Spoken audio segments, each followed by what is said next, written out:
ወይን መጠጣት ለጤና እንደሚጠቅም መጽሐፍ ቅዱስ ተናግሯል። አልተናገረም?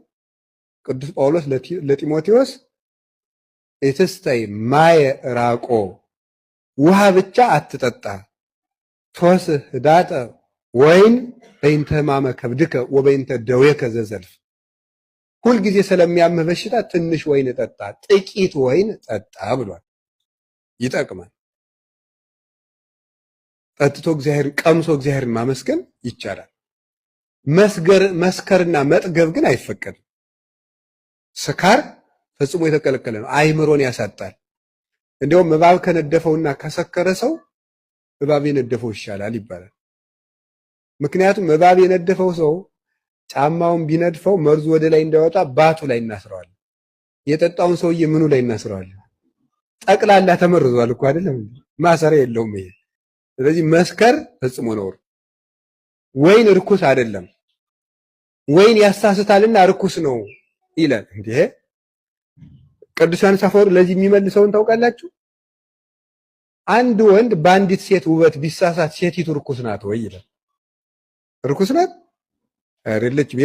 ራሱ የረከሰው ሰው ነው ርኩስ። እሷ ውብ ስለሆነች ተጠያቂ ትሆናለች። ወይን መልካም ስለሆነ ያለ መጠን የጠጣው ሰውዬ ይጠይቀው። ሴት መልካም ናት፣ እውነት ሐሰት? በሉ እንጂ ሚስት ጥሩ ናት፣ እውነት ሐሰት? ለመነኩሴ ግን ጥሩ አይደለችም አይደለም?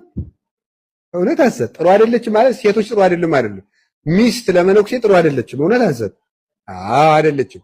ስለዚህ አያችሁ ሁሉም ነገር መልካም የሚሆንበት በቤተው በቦታው ሁሉም ነገር መልካም፣ በጊዜው ሁሉም ነገር ቦታ፣ ያለ ጊዜው ሁሉም ነገር መልካም አይደለም። ለሙሃይ ሴትም ባል መልካም አይደለም። ሚስት ለባሏ ዘውድ ናት፣ ለመነኩሴ ግን ዘውዱ አይደለችም። ዘውዱ ማን ናት? ቆቡ ናት። የኔ ሙሽራዬ ይህች ናት፣ ቆቤ ናት። እናንተም ለሚስቶቻችሁ መከራ ትቀበላላችሁ፣ እኛም ጥቂት ጥቂት ለዚች እንቀበላለን። ስለዚህ እግዚአብሔር ቤተሰቦች ሁሉም ያለ ቦታው መልካም አይደለም። ሁሉም በቦታው ምንድነው? ቀምሶ እግዚአብሔርን ለማመስገን መልካም ነው።